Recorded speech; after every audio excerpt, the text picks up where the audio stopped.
Get your day started right. From our shack to yours, this is Coffee and Ham Radios. We are live in 5, 4, 3, 2, 1.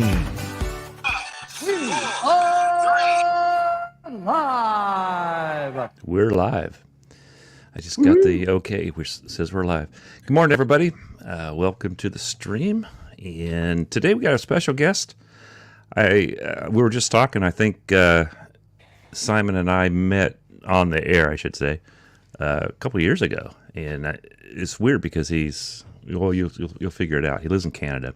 Are you saying Simon, he's weird or you're weird? No, it's just when you guys hear him talk, you'll know why. When he was in Canada, I was like, I hear this guy's voice, and then I find out he's in Canada, and it just doesn't match. But okay. Anyhow, I'm going to go around the room, Simon, so hang on just a second. And Ape, what do you got going on, man? I'm just responding to all the comments. Good morning, everybody. How do you welcome everybody in the chat? That's it. I'll just do a quick show and tell. I'm working on this thing, and it's not working quite right, but it is a transmission line transformer and a choke for an off-center fed dipole that I'm working on, and more on that to come. Yeah, Ape and I are both working on some chokes and stuff. But Jim, what's going on? Good morning. Tio had his monthly meeting with his PO. Yeah, his PO or something. He's in the chat. Yeah, he's in the chat. So they aren't taking him in on those charges. I mean, the goat was not really harmed, so it's okay. The truth is that he had to go to get his hand treatment again. So if you go to the coffeeandhamradios.com website, there is Tio's hand is adjusting the VFO on a radio, and he has gone to get his hands done again to make sure that they look supple. His manicures and stuff. Yeah, supple. Jim, what do you got going on? I think you just posted something here the other day. I can't keep up lately. I can't keep up either. I posted something, I think Monday, maybe Saturday. I'm not sure. I got a couple videos done last week, and then I've got a couple that I'm working on this week, and then doing a little prep.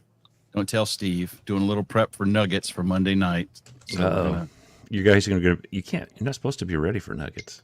That's a Steve thing. I would like to not look completely stupid on the internet. Well, it's going to take more than prep work. I said completely. Or shut up, big dummy head. He said completely. He didn't. Not completely stupid. So we're gonna mess around with the ATU 100.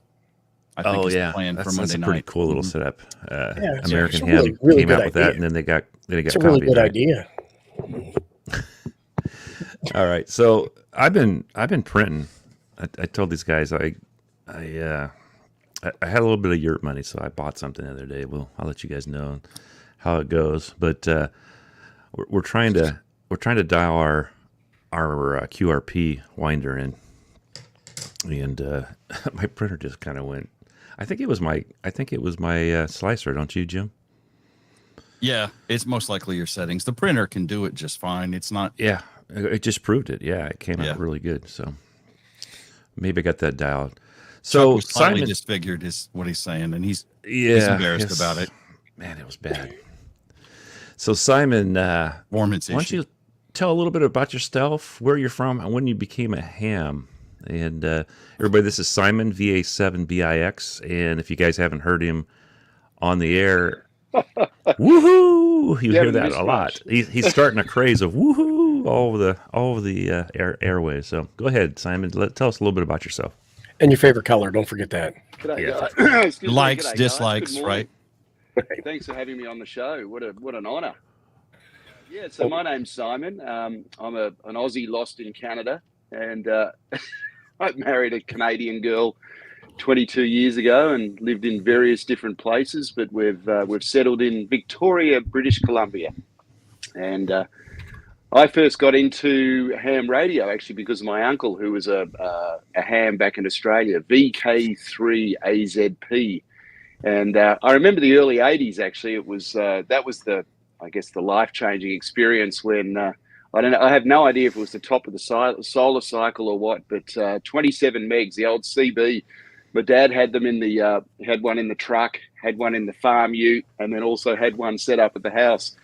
And I was hearing these stations thousands of miles away, and it's just like, and the antenna he had on the car was like this little 5 or 6 inch rubber ducky, I think they call them in Australia. Oh wow! And that was just amazing. And every afternoon I'd race home from school and speak to people in Western Australia and Queensland, which is thousands of miles away, and New Zealand, and then it was one morning I remember we had the antenna on. We had like an old, I think it was a quarter wave station master on the house, and I remember hearing Sierra Charlie 1 in Washington DC on the CB, and I worked the guy, and he sent me a QSL card, and I'm like, man, this is just the greatest thing ever. And then I worked a guy in Australia. Then I got into, sorry. I worked a guy in Australia with 5 watts, just sort of totally bone stock Cool. CB, and I mean it was the only reason we both could just barely hear each other. It was kind of at the where the solar stuff was just going bad right then, but we made a contact. It was a contest, and all you were allowed was whatever your radio did from the factory. So it's amazing, and then fast forward. Well, I got into UHF CB, and then life took over and all that sort of stuff. And then I moved here, and I didn't really. Yeah, it was about 2002. I arrived in this city called Vancouver, and 2 of my favorite stores are opposite each other. One is a instrument repair shop, which is always handy as a musician. You're always needing, the brass beaten, all the dents beaten out, and new pads put on saxophones and stuff like that. And across the road was Burnaby Radio, which was a commercial outlet for radio, for communications. And this guy Mike, who's VA7BIX, Mike from Burnaby Radio, I often quote him because he's the smartest guy I know, and he's a great mate. So g'day, Mike. We've stayed great friends. I bought all my radios from him. And then it was like, you know what? I need to get my ham license. So it was about 2004 or 5. I got my license and been licensed ever since. And I made sure I studied, so I got basic with honours, so I could have HF privilege, because I've always been an HF guy ever since going back to the CB days and hearing, okay, that's what HF radio is all about. Speaking to guys thousands of miles away, I'm hooked. So right. It's so awesome. If you guys don't know his, I think Abe said this. It's Ham Jazz is his, and Abe actually put a link to his thing. You guys go ahead and go there and make sure you guys sub and check everything out there. But thanks. There's a picture of you playing like a trumpet over there. Is that a trumpet, or what is that thing? Yeah, it is a trumpet, Abe. That's actually I guess you call it my career. And that's how I met my wife. My wife is an amazing musician, and I was touring with my band from Australia, actually. And we just finished a week in Vegas, playing downtown at the, I think it was the Gold Coast and the Barbary Coast casinos. And we had a couple of weeks to spare before we did an Alaskan cruise out of Vancouver. And we got this tiny little jazz festival at Chilliwack, which is a town about an hour east of Vancouver, and it was love at first sight. She was the sexy, hot drummer, is bashing away late at night in the jam session, and I'm playing really bad trombone, and and then that was it. So you play more than one horn. More than one horn. Yes, mate. I play lots of instruments badly. Let's just say that. My neighbor, when his kid was little, started forcing his daughter to play the French horn. And oh wow, that's the the kid hated it, but the dad was constantly like, get up here and practice on the French horn. And she ended up getting like a tremendous scholarship, like lots of colleges that were interested in her, because nobody plays the French horn. And exactly. Those kids get beat up in school, man. The French horn players do. This kid was pretty tough. She probably bottom of the social pecking order. Whoop me, but I don't know. I was like, man, I should have made my kids play the dang old French horn. Yeah, I did drums for a long time. From like 6th You still have grade a drum on. kit, Chuck? I don't. I gave it to my grandson because my hands are messed up now. So I don't know. It was one of those. My wife bought me one of those electric ones, and it just wasn't the same. My brother-in-law had a really nice Ludwig set down at his place, and that's why she bought it, because we'd have a couple, cocktails, and then I'd go in there and throw some headphones on and just go at it. I think I could still play some of the Queen stuff though. All right, mate. If I practice, probably not very good though.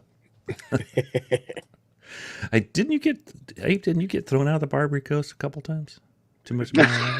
It could have. I don't even know where the Barbary Coast is. Is that Australia or is that Canada? It's in downtown Lincoln. He was talking Vegas. I think there's one.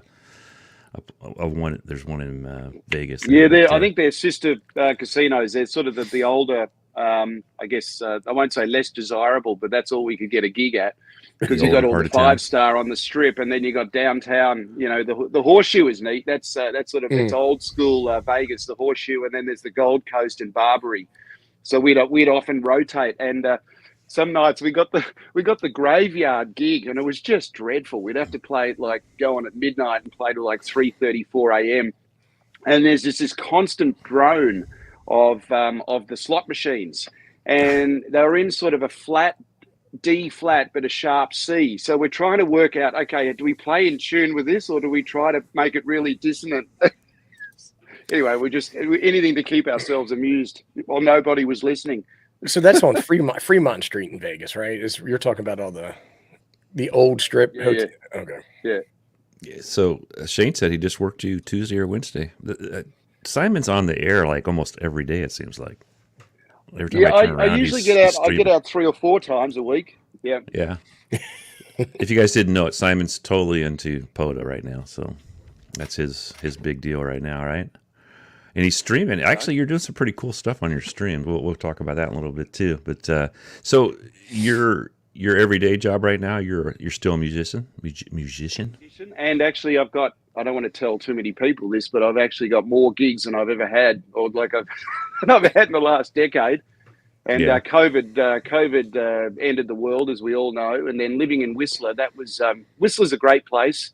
I love the steep and deep skiing, but it was musically bankrupt. So often have to commute down to Vancouver for gigs. So I inherited a farm from my father, passed away many years ago, and I share farm that with my brother-in-law. So that's the incentive to go back to Australia, plus to see my family. So we have a bunch of those little woolly things called merino sheep running around. So between that and the music and doing a bit of ham radio, life's grand. Yeah, anybody knows backpacking knows merino. Yeah, that's the good stuff. The merino is right. I have some musical experience as well. One of those is me. We'll not tell you which one. You got to figure that out. Oh, that's awesome. It's the one in the dress, right? No. Yeah. No, I knew her. Well, here you go. But we got back row. We should be able to figure you out. That's from high school. That was probably 1978. Let me embiggen this. So you're in the flower shirt, right? No, that's or the guy last to him. Guitar player. Are you the guy kneeling? No. That's so cool. So what sort of music are you playing? I see a couple of horns there. He's got the trumpet. That was what they call show choir. We were the rhythm section for our show choir, singing and dancing, kind of thing. Oh. So we're doing 70s pop music. Oh, wow. A little bit of Maynard Ferguson, Gonna Fly Now. That's not exactly pop, but we did a custom version of it. ABBA. Is that you standing on the stool? Yep. Why they got you standing on the stool, son? Mark is standing on the stool too, and so is Susan. But that's not safe. We're all tall. I'm still here, so it's okay. This is me. He made it like a billion years ago. Yep. And that's a trumpet, right? That's awesome, Jim. That's a cornet. Are you a trumpet guy? Yeah, I am. That's a cornet. It's a shorter trumpet, but it's a trumpet. It plays the same way. Same sound. Does it still have the 3 little buttons on top? I have that exact horn is in the other room in a case. Go get it. And what is it? See you play a little bit. Do you know what it is? What is it? A king or is it a con? Is it American horn? It's a king con student model, something like that. My mom bought it for me used in 1972 when I was in 5th grade. So from the local pawn music shop, pirate the pawn store. shop? Yeah. No, the local music store was. Oh. They did a band thing. I played horn from 72 on. So go get the horn, Jim. Let's No. hear you. Let's hear you No. get a tune out a little no, bit. That's no. awesome. I can still play. I can still play. Mechanically, I know it. I can read music. None of that has left me. I can play piano also and E flat tuba. Oh, nice. Because Yes. there's a They huge say call if you- for E flat tuba. But If you can play my piano, lip you is can do my a lot lip of is things. not what it used to be. I don't play anywhere. Once a year, I play some Christmas songs to make myself happy, and then I put it away, and it sits there the rest of the year. I think Hey, you should Jim. do it now for the everybody in the chat. Put a one in the I chat. think hell no, that's not going to happen. Put a one in the chat if you want to see Jim play the tuba. Oh, you can put a one in the chat. It isn't going to happen. I mean, I could be elected president before you're going to see me play horn on YouTube. It's not going to happen. That's Besides, there'd be copyright issues.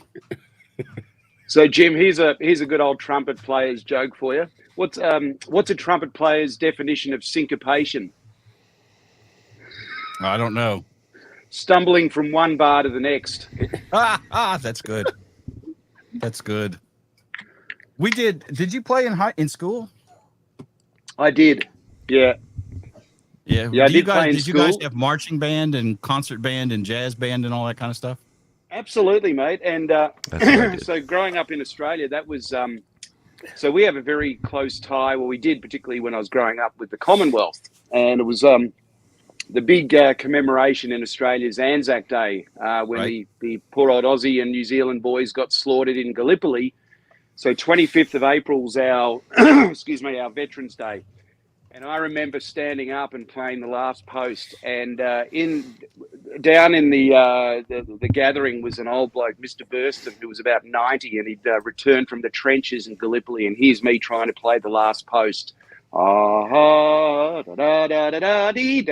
Knees are shaking, and I swore to that day I'm never doing that again. It was just too nerve-wracking. So these guys that can play taps and all that sort of stuff, they're my heroes. So I did play in marching bands in my hometown, and then I was sent to boarding school when I was 15, and then I was surrounded by great jazz musicians, and then that sort of took me on that path while I went through school and so on. Yeah. Yeah, I never stuck with it past high school. 1 year of marching of drum and bugle corps, but in high school, marching band, jazz band, concert band, all the bands. Symphonic band. That's what we had. Concert band, symphonic band, same thing. Yeah. We did marching. We did a contest one time, like a marching band, and you go through, and we had this knucklehead. He was like, I was a freshman. I didn't know anything. I was just learning. I'd never been to any of these things, and we go through the quiet zone. He starts doing the cadence right through it, and our guy, the guy who was in charge, he's like, oh my God, you can see him shaking his head, and it's like, so I'm following because I don't know any better, We got in a little bit of trouble. We didn't do very good in that one, but we did actually compete a few times and did pretty well, but nothing great. They used to have a really good drum and bugle corps here, called the Blue Devils or something like that. They were like the Blue Devils, something like that. Yeah, have you ever heard of them? Yeah, they were big time. I mean, I almost tried out for it, but that's like the Bama of DCI. Yeah. But I can't remember where they're from. You're in the Bay Area, are you, Chuck? What's the band? Yeah. Is that the band? They were from the Bay Area or from your town? They were from like out in Concord, which where they were based, just over the hill from me. Yeah, they were big time back then. I was in the Grenadiers, the Royal Grenadiers. Oh wow! From Kankakee. Maybe just the Grenadiers. With the Kankakee stuff. Dude, it was 42 years ago. I don't remember much of it. A lot of times I might have been inebriated and or busy with other things that were not band related. What, like watching Star Trek or something like that? No, Yeah. girl related. Oh, girls. I know you're really into Star Trek, so I just thought that I went from I lead mean, I snare. am, but I also am really into the flag girls too. Yeah, I went from lead snare, and our timpani guy graduated, right? So then I went into timpanis, and I really didn't want to do it, but it was pretty cool because you got all the really good all the good solos and stuff when you play timpanis. That's the big kettle drum things. Oh yeah. But my first instrument I played, this guy was walking door to door, accordion, and I was a kid. I was fairly good size, fairly tall and stuff, but the accordion was huge, and I don't know, I gave that up pretty quick. But that was the last time I actually knew how to read notes, I think. Oh, yeah, I can still read music all day. I've attempted the guitar, but I've decided that I have 0.0 talent and or time to. You got a couple of them hanging up back there, don't you? I got to put them somewhere. Oh, yeah. Yeah, some Fenders and stuff. So, so Simon, tell us about your. I watched your video where you're streaming the other day. I've gotten them a couple of times since that. Well, we had a little experimental thing we can't talk about, but and he's all interested. He's like, oh, it's all over the internet now, But tell us about your setup that you do for. I don't know if you can share any of that, but he's streaming his picture of him, and then his radio stuff, and then just go ahead and tell them what all you're doing when you're doing the stream. It's pretty interesting. Yeah, sure, Chuck. So I've just got myself, excuse me, I just got myself a new tablet. Pretty neat, actually. It's I think it's Windows 11. I've got a cross to bear with Windows. I used to be a trader years ago, and I've got tired of Windows, but I had to have it, and then I went to Mac. But I got this specifically to put all my tunes on, as well as do all my logging. And then I thought, well, this Surface Pro, right? Looks like a Surface. Yeah, I think so. So it's got a camera on the inside and the back. Nice. So, and it's at the little keyboard, so, and it's got a wedge at the back. So I just made a little counter in my car that I can sit this thing on. So the front camera is obviously me. The back camera, I try to set it up at the height, so it's got a visual of the 7300. I'm not overly happy with the resolution, and as it gets darker, it tends to over distort the whatever the word I'm trying to think of, but it just doesn't look that great. And I don't want to do anything USB, because I have a theory that when you're out in the field, what can go wrong will go wrong. So anything to do with USB, and then you start getting COM port issues. I didn't want to have to plug in third-party software to display the 7300, like Win for ICOM, whatever it is. And then what I do is Streamlabs. So that's what you use, I think, Chuck. It's like OBS. And then the coolest thing was, is it November 3 FJP AC log? I emailed the guy and I said, look, I'm wondering if I can scrape the data from this and get a world map. So it's an interactive map in real time of where the QSOs are. And he said, well, Simon, I've got some good news for you. If you go, and anybody that's watching this has AC log, if you go all the way across to view and scroll down to the bottom, there's a little, it says world map, and it's completely interactive. So while you put the call sign in and who you've worked, up comes the map. So then all I've done in Streamlabs is said, right, okay, window capture. I want to capture that, the world map display. So yeah, it's kind of like what Jim does with his 7610 on the, when we put the map up and then it shows all your contacts and stuff. Oh yeah, that's the SDR control software. But yeah, same kind of. So deal. He's doing something like that while he's streaming and making contacts. I mean, he's got like 3 or 4 things going on at once. I don't think I could do that, but and you got a 7300 in the car? I do, mate. I do. I love it. It's a great rig. My radio is still my favorite radio to this day is the 7000, but I get very nervous. Hey, do you guys have a 7000, by the way? I don't. I was just looking at yours though. On your I like them, but I heard bad things about them. I would like to have one, but certain models, I guess. Well, my concern is I've had issues with it, and I've sent it off to Mike Burnaby Radio, and of course it's like when you take your car to the garage, it always seems to work when it's at the garage. Right, but I've had issues with it. And my question was, it looks like there's 2 Ethernet ports on the 7000, so you can actually have a second operator. And I'm just wondering if anybody's ever utilized it. That's probably not what that is. If that is like the 7610 or the 73,000, Jesus, the 7300, the USB ports or network ports? There's not network ports on it, is there? No, you can put a screen on it, like a DVI out on it. On the back of the 7000, I don't think that's network on that. Yeah, I know that those are USB, and one of those will work for your cat control. And the other one, if it's like the 7610, only one of the USB ports works for cat control. And I can't remember what they do with the other one. I'm not even using. I have a 7610, and I'm only using the one USB port. Gary's in here probably, and he has one. You probably know if he's still around. Gary. Is he here? So I love the 7300. The 7300 is a great rig.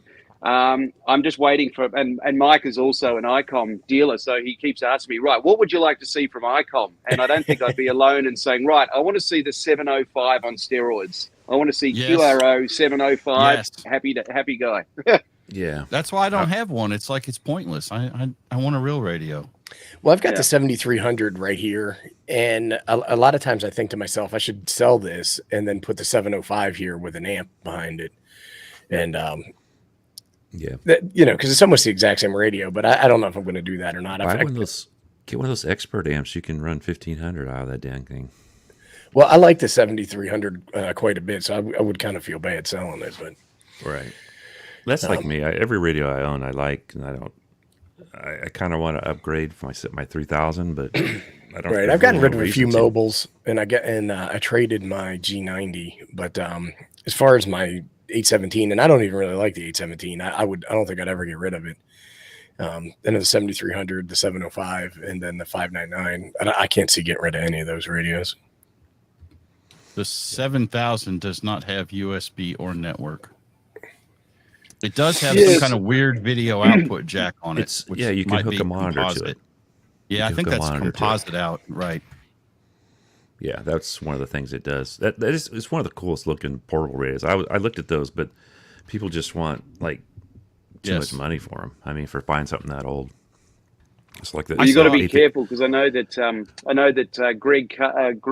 Jim Carlson, KG6UO, Uncle Oscar, as they call him, who does activations in San Jose. He just bought one from Japan, secondhand, and he put the power meter to it, and it was getting 17 or 18 watts out when it was supposed to be 100. So he sent it back. Yeah, the 7000. I know the 7100s when they first came out were like 70 watts. There was something wrong with the first ones, and that's common with a lot of radios when they first come out. It's always, my buddy told me, don't buy the first model year usually of most of those radios, but I think they're better nowadays. But yeah, that is one of the coolest looking radios. It's just when I looked at them, people were $1,000 for like an old radio. And I'm like, nah, it doesn't. There's no, and I ended up buying an Which one? The 7,000 because they were still 7000? making. Yeah, they were ridiculous priced. Well, personally, For I think something most used with no most warranty. used ham radios with no warranty are stupidly priced. Yes. No, I agree. I ended up buying most of mine new because of that. But and look at this. The main training company's got this is a used 7700, 200 watts. And granted, that thing's $3,000, but whoo, that's sweet. That's 70. That's what I paid for the 7610. That's a better radio, isn't it? A model up or two. Yeah. And Abe, is that the display that excuse me? Is that the display that Callum does? DX Commander gets on when he does his streaming. He's using that interface or that radio. I think he uses a Kenwood. Yeah, he's got a Kenwood. Kenwood. Yeah, he's got a Kenwood. He's got the 80. What is it? An 880 Kenwood? Is that? It's whichever the top of line one is. Yeah, he's got the top of the line Kenwood. See, what I like about this 7700 is I like the ICOM menus and touchscreen interface and all that, but I like all the buttons on the front of the radio too. Hell yes. I would feel like I was doing some stuff if I was working the buttons. And if you got into the Yaesu system, you'd get lost into 17 levels of menu hell and forget what you were doing. You guys always say that, but you don't use those hardly at all. I have all of the above. I know, but I tell you what, like day to day, my 3000 has everything on the front. That's like when the 7300 came out. Oh look, I only have to push this button once and this button once to do my power. I'm like, I just reach up and turn my power up. Here's the 3000. They got a 3000 for sale there too. Oh, do that's they? A good, yeah, they're expensive now too because they quit making them. Wow. Well, this one they got it for $1,200. Now, if you were going to buy, if you had your choice between that radio, assuming it works perfectly, and a brand new inbox 7300, which would you buy? Oh, Who, me? Yeah, you. I would take the 3000. That UFC 3000. I would too. It's the next level radio. I had to talk to the other Yaesu hater and find out what you thought. But yeah, that was.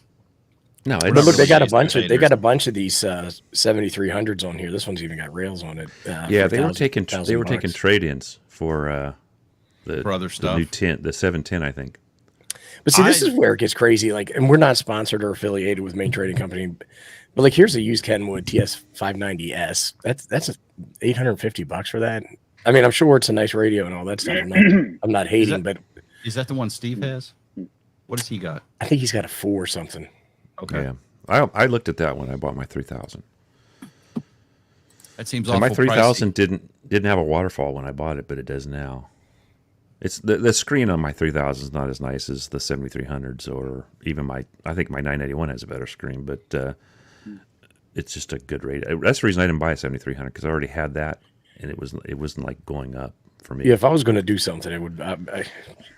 I'm liking the looks of that thing. I got my 7610 from them used, and I love it. They're great. That's also the same price I paid for the 7610, so that's a steal. Yeah.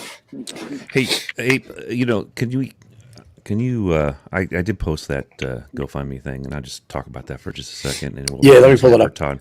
I posted it in the chat. Let me pull it up. So Todd contacted me. Todd had what is it? I forget his. Todd from the chat here. Digital Dreamer. Digital Dreamer. That's it. He contacted me. He's got a friend down in Belize, and they had the big hurricane down there. I think it was Lisa. Is that what it was? Yeah. And it ruined her roof. She's looking.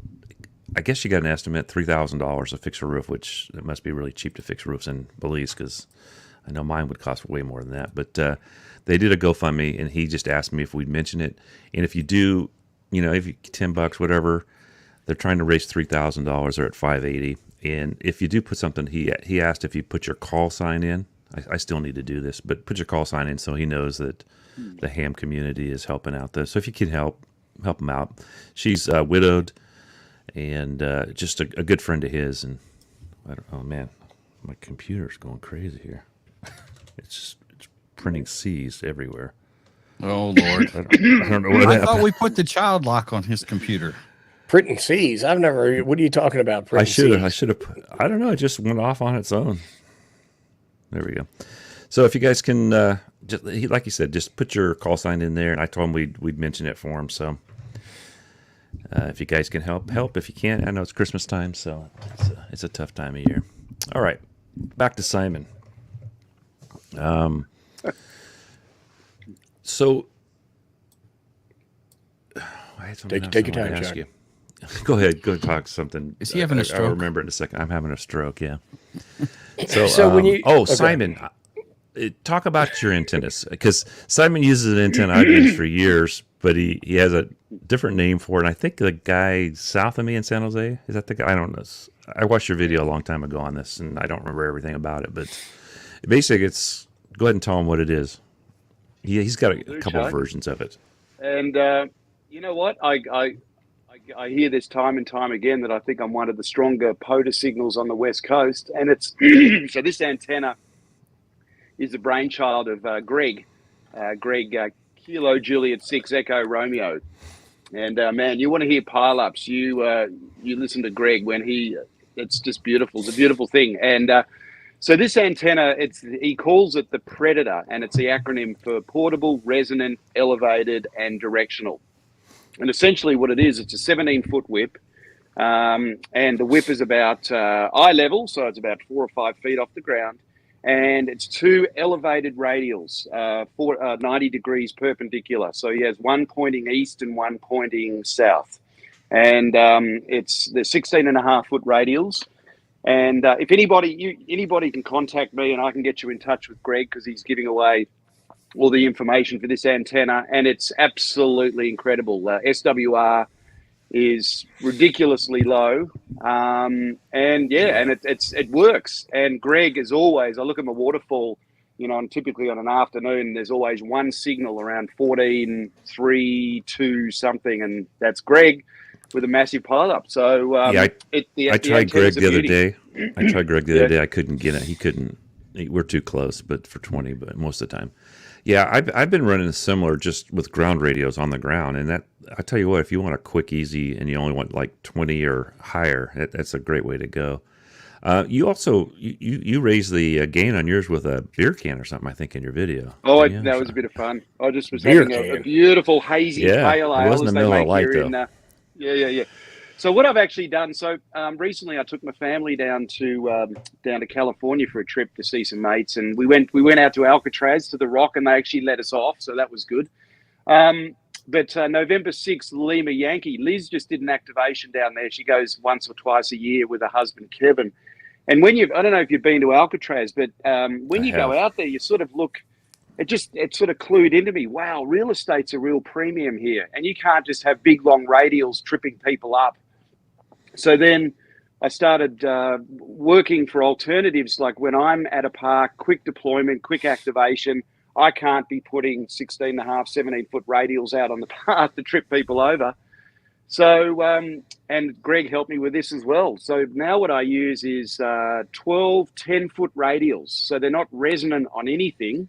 Right. And I've grouped them in threes, and I've got them on a 4 foot piece of 2x2 that I unravel, and I just hang over the windscreen of my car, and it seems to work great. And I can go from pretty much any band from 20 and up, and all I got to do is just shorten the whip, and I'm resonant, so it works great. That's pretty much how I. Are you elevated though? Like, is your antenna elevated, or is it on the ground? It's on the roof, Ape. So okay. The problem is with my car, it's a Toyota Sienna, and it has those ridges, so I can't put the magnets on the roof per se, and it's damaging the roof, and it was always lopsided. So I have a roof rack. So I just have one of those brass rack elbows that goes up with a 3/8/24 thread, and then I just screw literally like a little aluminium plate in, and then coax going down, and I just clamp the radials to that and the antenna up. And then what are you using, like an MFJ stainless steel whip or something like that, or? Yes, I am, and I've still got to unpack them. I just bought a couple of the Alpha antenna whips, so apparently they're pretty good. So, yeah. Cool.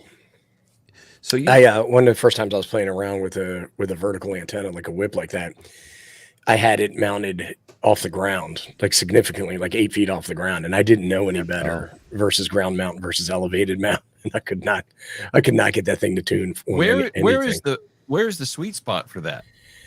There's a lot of argument around it. I'm going to say 6 inches or less is probably somewhere around the sweet spot. Is ground. Yeah. And anything above. Yeah, because the thing is that when you're on the ground, you don't need to have the tuned radials.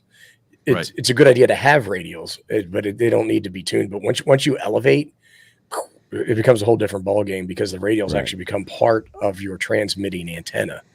And that's why it's so important that they're tuned. When I did the adjusty wave, I mount mine low, and Colin was mounting his high and doing of elevated radios, but I just throw mine on the ground and it works great. You better watch your mouth, Liberty Cave. I think you have to be more exacting with those, right? I mean, they got to be right, your lengths and stuff.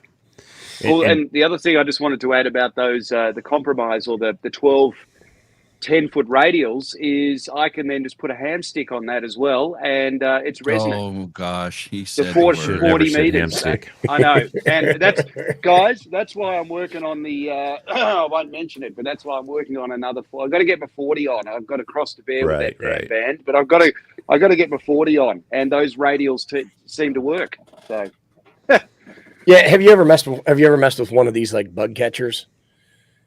So this goes right at the mount point for the antenna. Then you just move the antenna up to here, and then you move this jumper to add inductance to your whip antenna that's on here. And with this one, you can actually even get 80 off of that 17 meter. Wow. The 17 meter whip. This is an MFJ, but Wolf River Coils makes them as well. And then you can also it's like a Wolf River coil, only without the part that moves up and down. You just have to move it. Yeah. I've got an old one, but they're so close that it looks like I locked up again. Oh, something wrong with my camera today. I guess I should have reset. But it's that gas station cable that you use. It is. It must be. Coastal Waves and Wires. Hey, buddy, I love your videos. he's the guy in Virginia. He's fantastic. Yeah. When he's in Virginia, he's in an undisclosed location in Poland at the moment, unless he's come back. I love it. Yeah, no, he's a good guy. He's fun to watch. Yeah, Walt is great. He's a lot of fun, and he gets these. I mean, he goes out there with these little teeny HF radios that a lot of them I've never heard of until I've seen them on Walt's channel, and then he goes out there and messes around, and he gets it done. So he's doing it. We've had him on twice, I believe, right? Walt? Yeah, we've had Walt on several times. Yeah. Nice. Walt's a good guest. He does some good videos too. His production values are decent, and he's interesting to watch. Yeah. He's overseas right now. His last video was from the rental place where he's staying in Poland. And I think, what did he have, an off-center fed or an end fed he had run from? I believe it was an all-center fed that he was he was messing with over there. Running out his window from his second floor room down to the back corner of the yard, or as some people say, the garden. Yeah, and I tell you, Simon, we've had a bad string of luck around this channel lately with everybody with their computer problems and their cameras freezing up and the microphone stopping to work. It's gotten us all, but I guess Chuck is looks like he's coming back now. Yeah, I haven't had problems in quite a while, but just recently. You're It's due, never I happened to guess. you before. Never happened to you before. Well, it has. This is first time, I swear. It just did it again. I don't know. Looks like maybe I should have rebooted today. Oh yeah, I'd give it a kick in the pants, Charles. All right, I'll be back. You can't. I had exactly the same issues right in the middle of a stream. I was using my old MacBook Pro, which is my baby, and man, that thing just couldn't. The CPU just couldn't handle it. And I thought it was the internet, but no, it was the front end of the computer was like, okay, no, this ain't gonna work. I'm on a 2012 Mac Pro here. It's what I'm using right now. And I have pushed the operating system level 2 levels past what Apple approves of. And I'm starting to hit a wall with things that aren't exactly working right. Yeah. So my hard drive died last week, and that was a whole adventure, and getting a new drive and everything installed. And then I installed Linux Mint because I was like, I've had it with this Windows. I'm sick of it. And I used to run Mint for years before the pandemic. When the pandemic started, I did a lot more live streaming and video stuff. So I bought a Windows machine. And so I installed Linux Mint, and all week long, I've just had problem after problem after problem where my webcam would freeze up, my mic would freeze up. None of the apps that I like to run every single day have a Linux even an alternative, much less a Linux version. So last night I was talking to T.O. I said, I gotta go ahead and rebuild my PC for the stream tomorrow. So when I installed Linux, I used a bootable thumb drive, plugged it in, booted up, it installed Linux, and then it rebooted and I could work. It took 8 reboots yesterday to install Windows 10. And all I had was Chrome and OBS were the only 2 extra pieces of software that I installed. 8 reboots. And I was just like, I can't believe it. It was like 3 hours. I just changed my your pants. This thing every once in a while just acts up. The cam link. Yeah. So I just went to my $15 one. I just dropped a link for Walt's channel. Somebody was asking for it in the chat. Oh, right on. Thanks, Walt. Yeah, and don't forget to go to Simon's and subscribe. I have, yes. Y'all need to go hit Simon's up and subscribe. I've already subscribed to you. Oh, thanks, Jim. Yes, sir. Yeah, it looked like you've gone up a few, since we started. I think we can do better, though. I do too. Just saying. Y'all need to smack the like guys. and smack the subscribe button for Simon. Yeah. Awesome. Well, I'm actually going to do a live stream tomorrow, I think. Hopefully, I was going to say where it's 38 degrees with my buddy Bill up the road. So, are y'all going to join the Polar Bear Club and jump in the pond real quick and come back out? I've thought about that, mate, but it'd be a bit intra-pilly. In your Speedo, of course. Yeah. Yeah. I just don't know about that. So I was looking at your stuff the other day, and you've done some bicycle mobile. How far did you have to? How far did you have to ride? How far did I have to ride? Yeah, for your park on there. To the end of the street, mate. And actually, that was on my wish list about when I moved to Victoria. I moved here, And I just sort of threw it out to the ethers, to the universe. Oh my gosh! At the end of our street where I take the dogs every day is this beautiful park called Uplands Park. And I said, I've got to get in touch with Pierre, who's the POTA. He's the Canadian POTA mapping guy. And I can't believe it. I think I must have put my best foot forward to bribe him. I don't know, but I was like, please, please, please, can you make this park a POTA park? And so he did. And then I can just walk my bike there and say that I've ridden 30 miles and then, oh man, I was like, oh man, it looked like he rode a long ways and just cut it out, so we didn't have to watch all the ride and stuff. And it's just down the street. But you did a pretty good activation off your bicycle. You used your bicycle for your stand that day, right? I did, and there's another thing with the Predator is I'm able to clamp the 17-foot whip to the handlebars. I got one of those, those little clamps. It's probably going to break in about 2 minutes, but you can move it in any direction, so you can have the antenna completely vertical, and then just put the 16.5-foot radials out, and I was like, oh wow, it's resonant. How good is that? And you used your 7000 for that one, I think, right? 7,000, yeah. Something easier to carry. Larry's in the chat. How you doing, Larry? Hey, everybody, check out Larry. He's his channel's growing like crazy, but he does sometimes he's doing 2 shows a day. I think he's nuts, but he has a good time over there. Is he? I get the thing from YouTube letting me know that he's doing it, and it's like I don't know if he just restarted or he did. No, he does. He does a lot of days. He does 2 shows. He's broken his solar weather report out from his typical show. Oh, okay. I just haven't been in there lately because it's just doing too many other things. I've been building yurts, so yeah. I'm gonna do yurts on the air one day. Yurt on Yoda.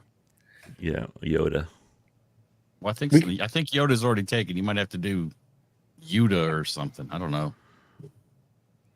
You got a couple of your Predator antenna. You got a couple of videos on their channel. Let's check it out. No, you're not. Yeah, I do. No, I was looking at. I just had a message here. I was checking out. It looks like it's going to be the hot new antenna after today's show. Everybody's going to be wanting the Predator. I tell you what, when I want something really fast, I set mine up in about 5 minutes. I do the ground radio setup on the ground, but just to throw a stake in the ground real quick, and like I said before, I mean 20 is my best band for POTA stuff. My first POTA I did, I was so excited. I got a Australian station. I didn't even know it when I did it. I was so excited to be out and doing it and stuff, and I didn't know enough about POTA at the time, so I didn't do very well. I only got I think I got 8 out of 10 that day. But it was when POTA was just starting up, so it wasn't like now you put if you get spotted now it goes crazy. What is the boomerang, Simon? So the boomerang. Thanks, Bill. VA7BIX. So the boomerang is another antenna that my buddy Mike Burnaby Radio told me about, and it's like an L. So it's there's the radiating element, and then there's the ground, and that's elevated as well. And you just use one of those binary connectors right at the base. And actually, what I've done with the boomerang, but it doesn't have dual radials. You could probably actually do that, but I just used the one, and that was the antenna essentially I took to Australia that I could just throw in a bag and quick deployment. There's the Predator. The great thing about the boomerang is I've actually worked out the measurements. I need to finish this off, and I could probably send you guys all the lengths, so I can find the 20-meter data and 20-meter voice measurements or part of I've frayed the wire or bared the wire, and then I can go down to 17, 15, and 10. So it's resonant on all of those and goes straight into the 705 for QRP, quick deployment. If you're out, you just have to, I guess, have a bit of a pulley system to lower it and each end, but being able to go from 10 to 20 with just an L-shaped kind of boomerang. What are you using to get it elevated? What is that? Is that a piece of pipe or what? The black. That's actually a mic stand, microphone stand. Oh no, actually that was a speaker stand, Chuck. But I actually have since found a tripod, like a camera tripod, an aluminium camera tripod. Oh no, there it is. So actually, there it is exactly. So that's the That's the camera tripod of the base, and then that is about a 3 foot, 2 to 3 foot. Actually, you know what that was? That was a steel, one of those adjustable steel posts or poles that you use for tarps, for holding up tarps. Oh, okay. It looks like a really good tripod there, though. I mean, that thing's got a wide base and everything. It looks like it's a pretty sturdy setup. Yeah, it does. Well, that's the key. You don't want. I used a mic stand initially, and the damn thing kept blowing over, and I was like, "Oh no, this is going to get pretty expensive." But don't change it. I've got a really good. It's made by Pile. Mike's. It's a speaker stand, and that thing it's solid. I mean, you can. I actually ran my Moxon off the top of it one time, but not real high. There we go. There's a better shot of it. There you go. Hey, that QSO was with Mike, K8MRD. That was fun. I remember that. When I was shooting the video, it was absolute coincidence. The two contacts I made, first was a guy in Baltimore, and he looked it up on QRZ. He said, "Oh, you're 20-something thousand, 100 miles away." And then I set the Predator up. I had the camera running, and then I got Greg, KJ6ER. He was, 5'9". And then it's like, I just scrolled through the band a bit. Oh, there's Mike, K8MRD. And then it's like, we chatted and all in that video. So it was quite funny how the stars lined for that moment. That boomerang antenna looks like something that's real popular with the Elecraft crowd, where you throw a wire up in the tree and then you roll your radio kind of whatever direction you want it to aim. Is that how you work it? Exactly, yeah. Chuck. Oh, who's that mug? Who's that Aussie? Who's that ugly mug? Do you have a video with the boomerang in it, or? I do, buddy. I actually do. I think it was like, let's make that boomerang resonant. But I need to. You know what? I think I need to redo these videos. Listen, I think that about every video I've ever done. Ooh, I could redo that. Another one I'm working on is a doublet with ladder line. But the problem with ladder line, it's so damned expensive. It's like $1 a foot, even in the US. Yeah, and it's hard to manipulate. Like, it has a lot of memory in it. Yeah. Well, that's funny you should say something about that, because we've got one that we're kind of going to bring out, I think, here one of these days. Once we get, we're still selling our Apollos and Mercuries. I just put a few more together because we dwindled down pretty good there. We've been keeping Jim's typing fingers busy, sending me. In fact, I got to send one out today. I forgot to do it yesterday. Oh, you slacker! But, I know it's just I had a lot of stuff going on yesterday. Do either one of you have your mugs at hand? I do. Mine's right here. My mug has already been liberated. Look at that! Liberated. The old lady took it. My kid took it. Your kid took it. Yeah. These things are huge. What is it? 30 or 32 ounce? I forget. 30 ounces. 30 ounces. Yeah. T-Ray's got an order in right now. We will be T-Ray will be getting yours out Monday morning, first thing. Yeah. Whoever ordered that antenna yesterday, sorry. Post office. All right, here's the boomerang. Can you see it? Oh, it's really hard to get. Are you noodling for catfish in that? What? He's noodling. Or velociraptor. Man, look how far up that thing is. Now, what is that mast that you have? That's a parking lot. I thought that's that was a pond. that's one of the. That's a soda beam. It's the soda beam. 10 meter or 30, 32, 33 foot. 10 meter mast. Gotcha. A couple of those. Now there's the radio. There's my baby. I love that. Come out with 100 watts icon, please. Right, mine does 100 watts. Well, with the amp, right? Well, yeah, but I had to get a Yaesu to make it a little bit better. Yaesu amp. Whatever. So this is kind of like an L, not an inverted L, which is something that you typically would see, right? Like this tight wire, that's just holding it onto the van, right? And then this is your ground where your counterpoise is. Right. Yeah, that's super popular with the Elecraft crew. But this antenna? Yeah, because it takes nothing to set it up. I mean, there's two pieces of wire that are 17 feet. Yeah, and then this center thing, that's just one of those USB deals, right? Like one of these. Yeah. Yeah, just a binary red and black with a what is it, a BNC connector on it. Yeah, that's It's one of the one antennas of they these. recommend Right, because you need a tuner with it, or is yours tuned? No, that one's tuned actually, Chuck. And so the one that I've just made is I can go from 20 right through to 10, and I've got little notches all the way up where I can shorten it and then just fold the additional length back on itself. But instead of the wire that you have going up, you could also do this with just your stainless steel whip, right? Yeah, exactly. It was just a bit hard. That was more for when I go to Australia. Yeah, the one the guys use for Elecraft, because the Elecraft's tuner will tune just about anything. It's a certain amount of wire up and then a certain size down. And RIP, you guys remember Kevin? What is this? RIP? We got Johnny Law K6. over here keeping an eye on Looks stuff. like 5-0. Oh, I know. He Right? rolled up. Whoop whoop. He rolled up there to see what was going on. Yeah, make your own ladder line. You don't even. You know what? I was talking to my buddy, and he says you can use the twisted. I've got a doublet already. It's like basically a speaker wire antenna. Same thing. And it Well, would winds you up look way at that? easier.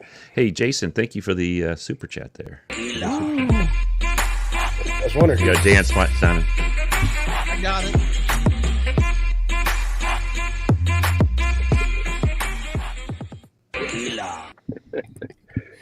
Thank you, Jason.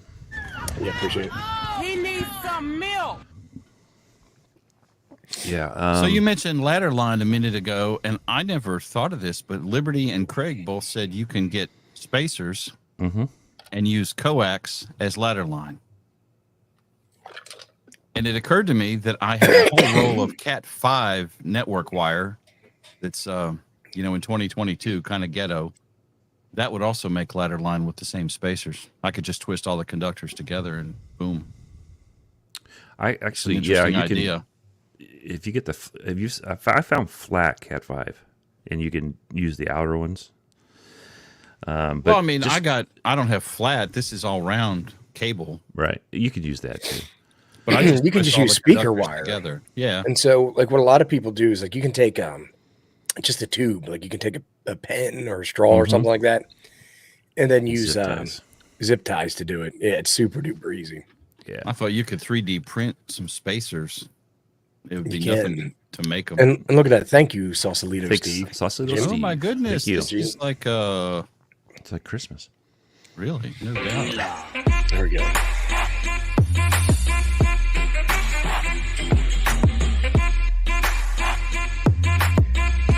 Don't forget the milk. Because Yeah. He needs some milk. Thank you, Steve. Steve, thank you. Appreciate both them super. So chats. really, That's on awesome. on that ladder line, the spacing is the difference in the ohms, and just two pieces of wire will work. Jason, there you go. That's ladder line, brother. Yeah. Well, I'm not an expert here, and it looks like Gary's saying to use zip lamp cord, and I've seen plenty of people use lamp cord or that kind of cord to do doublet type of antennas. But I do believe that you get some electromagnetic fields around each one of those cables that could cause you a little bit of a problem. I think that's why ladder line is separated to give you, I guess, an air gap between those two wires that you wouldn't get with lamp cord. But I could be wrong. I've seen it work. So the air gap gives you more ohms. Yeah, Like and if you look at 300 is is only like this wide, lamp cord and then apart. 450 is wider. yeah, you can rip the lamp cord apart and put a spacer in it. But I've also seen where people don't do that, and they just they just run It the cord works. up there. Now the thing is that every conductor generates a magnetic field, like a flux density around it, and so they can impact each other or cancel each other out. But because it's balanced, I don't know if it's as big of an issue with that or not. Right. So, hey, Walt, thank you, buddy. Hey, well, thank you. Coastal Ways. We got the Windows 10 error message song coming up.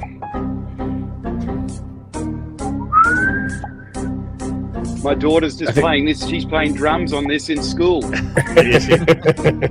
Dad, it's in 5/4. Thank you, Walt. Greatly appreciate it. Thanks, Walt. Another drummer in the family, huh? Oh, I know. Poor Take Dad's it going to to have Mom. to schlep 2 drum kits around soon, mate. Oh my lord! So yeah, we're actually, that's something we're we're working on right now to bring out. We've got a new winder. We pretty much do all of our antennas off of one winder, but this one's going to be a little bit different, and it does actually separate your wires for you. And I took it out the other day and tested it, and no spacers, and they still stay apart. So it was pretty cool. But it's a work in progress still. So doublets are great. You have a good tuner, because you're going to have a good tuner. So I actually did a video called the antenna the Traveler, and thanks to Mike again, using ladder line connected to get 20 resonant, and then just put a little alligator clip at one end and find the length that you need to clip on and make it resonant for 40. So my goal is but it could get expensive, and maybe you guys can tell me, because it's one of those things, measure and check 3 times before you cut. Right. Yeah. Because I've got lengths of wire that I clip on to make it resonant on 40, and then I just undo those and bang, it's resonant on 20, which is really cool. But I've just got to work out how much more length do I need? Is it linear, or like how much more length do I need in ladder line to make it? And then just put a crocodile clip to make it resonant on 20, then clip it up to go to 40. You know what I mean? Yeah, for sure. Yeah, and that's the problem with a lot of this stuff when we do antenna tinkering around, is the material costs add up fast. So I just had to buy toroid beads because I'm doing some work with these binoculars. It's called a binocular core.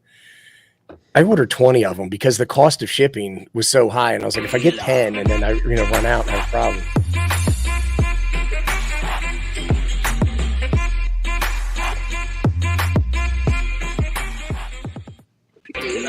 Yeah, but it's the same way with a lot of the wire and stuff like that too. So I use a lot of speaker wire and prototyping and stuff like that, just because it's throwaway wire.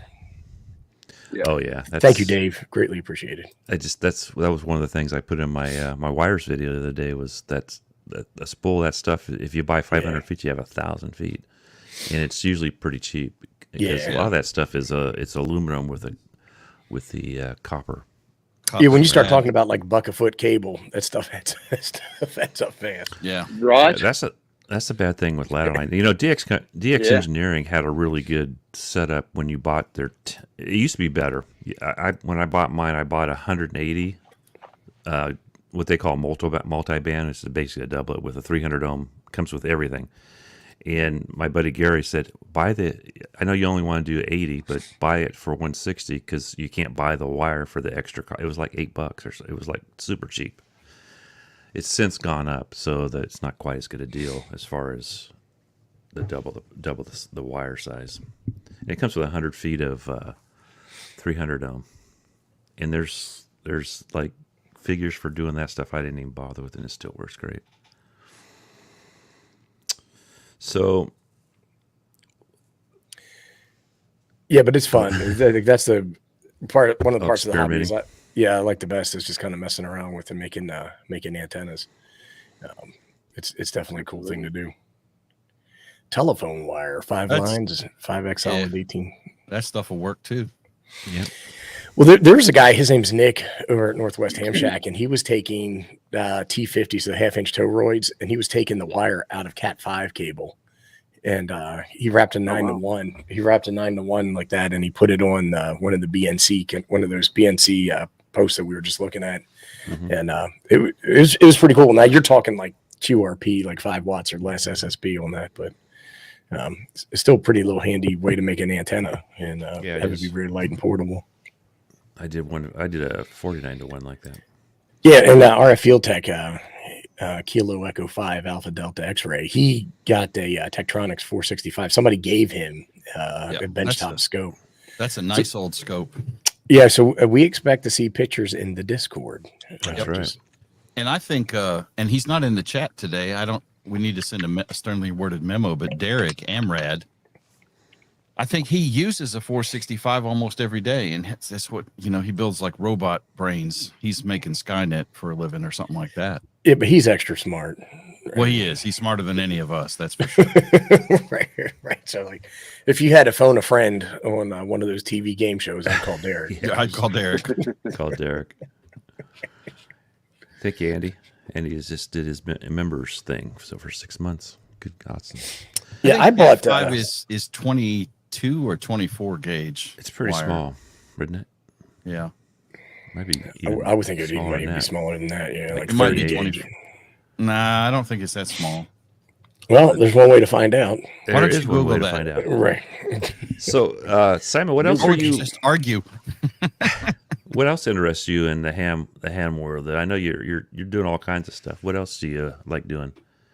Well, I'm saying to you before, I'm not really into VHF per se. I'm actually having a bit of fun with FT8 because I can sort of have it on in the background at home, and it's pretty nice to be able to.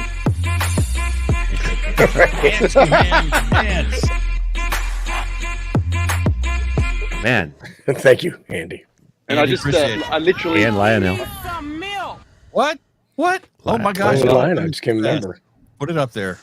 Chuck, put it up there, So I literally just put a 84-foot wire up on the roof, and with a 29-foot counterpoise, and it's nice to see how the load works or how the pattern works with the PSK reporter. So I get a lot of fun out of that, and it's awesome. I mean, I've worked out, I can literally be sitting there doing my stuff, and then and I just plug the FT8, the 705 straight into my MacBook Pro or my little laptop, and boom! Oh man, look at that! Just we're hitting the East Coast on 10 meters, and so I get a lot of joy out of that. I would like to actually experiment with Morse code, and I'm trying to work out a way to make my trumpet activate the longs and shorts. So the first valve would be the dit, and then the second valve would be da. So I actually did an interview last night with Marty, who's the Australian POTA guy, VK4KC, and he's a brilliant guy. And I actually asked him because he's made a little like a little Kia, and I said, mate, do you reckon you could make one from a trumpet? Because then that way I would be able to learn Morse code. And I'd work out almost phonetically what I need to say. So CQ, VA7BIX, da da da da da, and I'd work out a little song so I can play it on my trumpet, so I can get practice while I send Morse code. Syncopated 30-second notes or something like that. 64ths. Yeah, I guess, what do they call it in CW? Is it the fist? So I don't know what you'd call that. Is that the fist when I'm pushing the valves down? I don't know how. That's the finger. You'd be giving everybody the finger. Well, I don't know much about CW, but he's LB4 FH is saying, can't you just put the microphone to the trumpet and send CW as SSB? You can, but SSB is like 50. It's 50 hertz, right? Yeah, so it's like super duper, it's 500 hertz. Single sideband's 3.1 or 2.7 to 3.1, depending. You said that backwards. Yes, CW is 500 hertz. Yeah, did I say that backwards? Yeah, you did. But that's the problem that I think that you would have.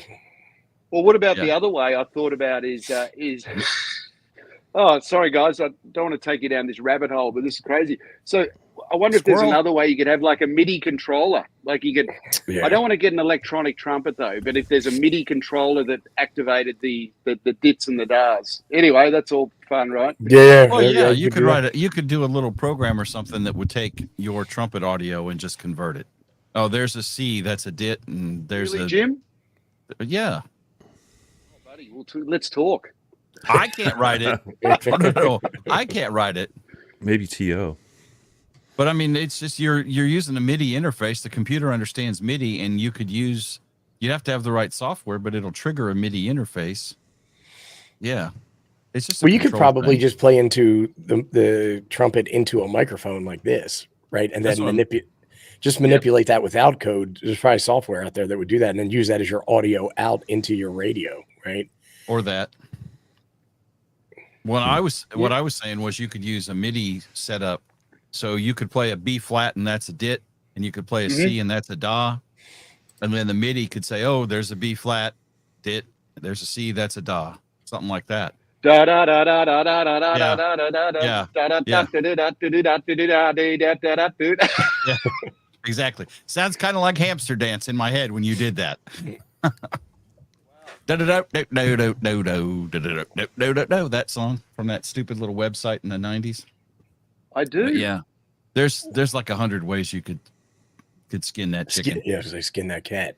No. Hey, Chuck, I got to say there was you weirdo. There was a fun ham that I used to do a lot of jazz gigs with down in Sacramento. Do you remember Bob Ringwald?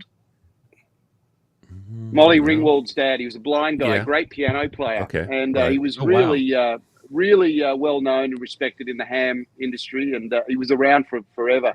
And he was a funny guy, and he used to Anyway, I just thought you might have known him because you're not far from Sacramento, are you? No, about an hour. Okay, yeah, it's pretty close. Yeah, I didn't know Mr. Ringwald, but I remember Molly Ringwald. She was actually just in the news the other day. She has reconciled and reunited with Sheedy. Is that her name? The other girl from Ally Sheedy from part of the Brat Pack. Yeah, from the Breakfast Club. Yep, and that made the news. Wow. That's a great movie. I watched that with my 13-year-old daughter the other day. I forced her to watch it. She goes, "Dad, that was really cool." Speaking of which, here's my wife. Hello, darling. The drummer. Look at that, getting to the drummer. You bringing you breakfast? She brought me breakfast. I had to cook I'll make breakfast you a coffee and shortly, deliver darling. it to the old lady. Well, I didn't have to deliver it, Love but you. I didn't want to listen to it, so I gave it to her.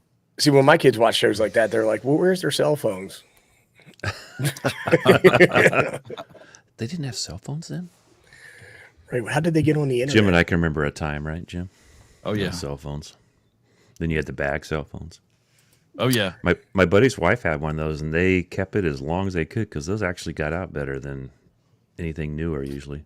Well, they're higher power. When they came out with the first handheld stuff, they were like, and they still are, under a watt because it's right by your melon. And the bag phones were like 3 or 5 watts. Mm-hmm. I still have a couple of old bag phones out in our shed.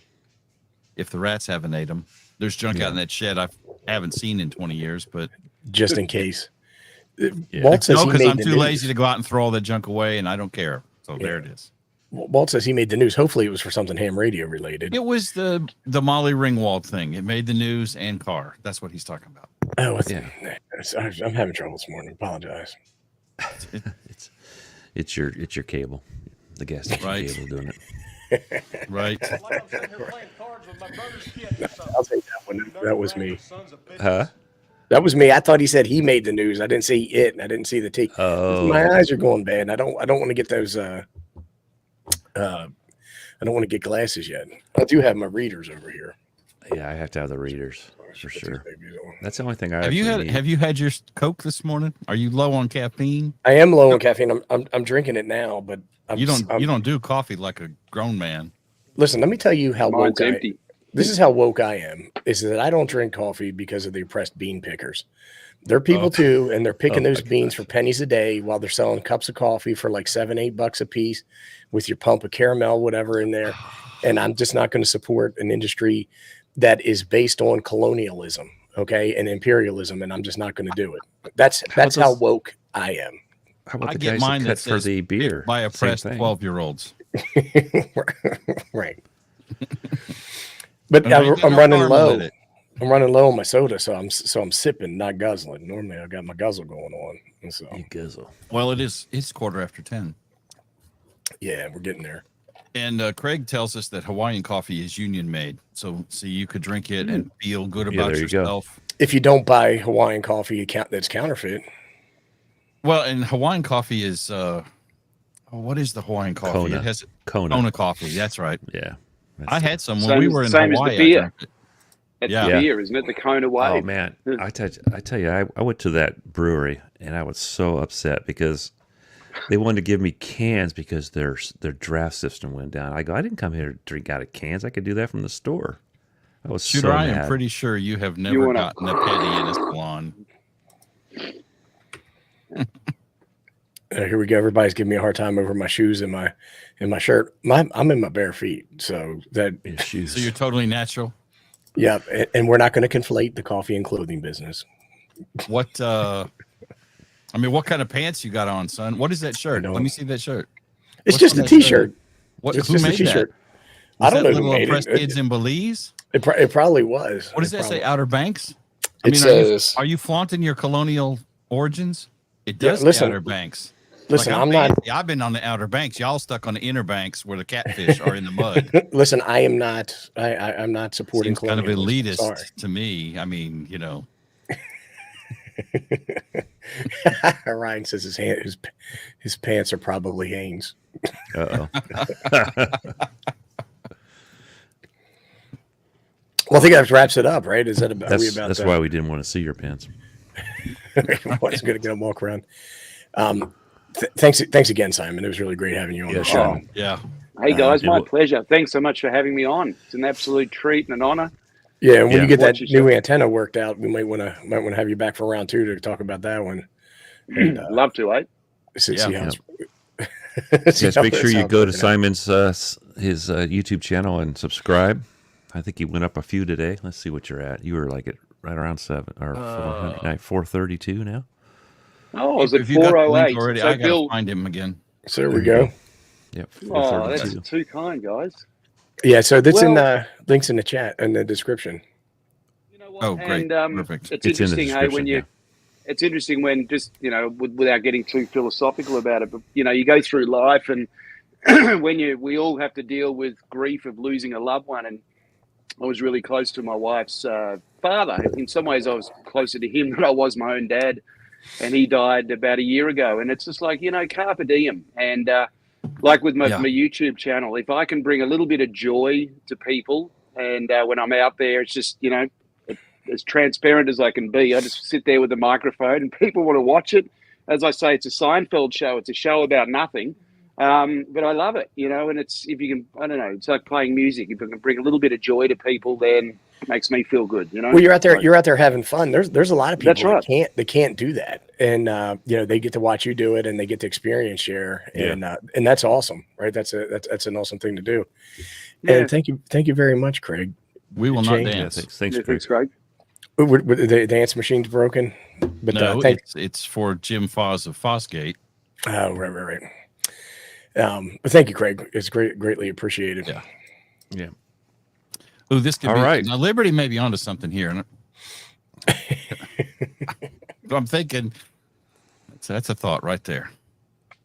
All right, guys. Ape, do it. Do the thing. All right, I'm hitting the button. Thanks everybody in the chat. Thanks, guys. Thanks everyone. Have a great you one. guys are awesome. 73.